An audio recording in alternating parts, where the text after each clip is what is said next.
तुम्ही आज एक महत्वाचा मुद्दा जे आहे ते अधिवेशन मध्ये मांडलाय, काय सांगणार आहोत?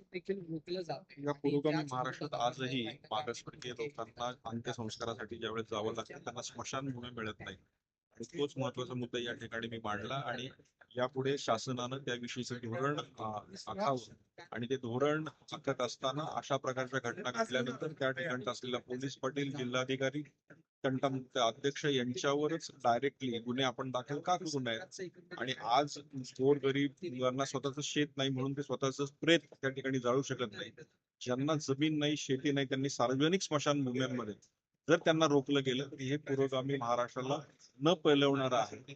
शाहू फुले आंबेडकरांच्या या महाराष्ट्र अशा घटना होऊ नयेत म्हणून येणाऱ्या काळामध्ये सक्षम धोरण आणावं म्हणून हा आवाज मी आज विधान परिषदेमध्ये उचलला. तर या विषयाबाबत तुम्ही मुख्यमंत्री यांना सुद्धा पत्र वगैरे काय दिलं? मुख्यमंत्र्यांना या विषय अवगत केला असून याबाबतचं पत्र वगैरे त्यांच्याबरोबर मला चालू आहे आणि या विषय त्यांच्याबरोबर माझं बोलणं चालू आहे.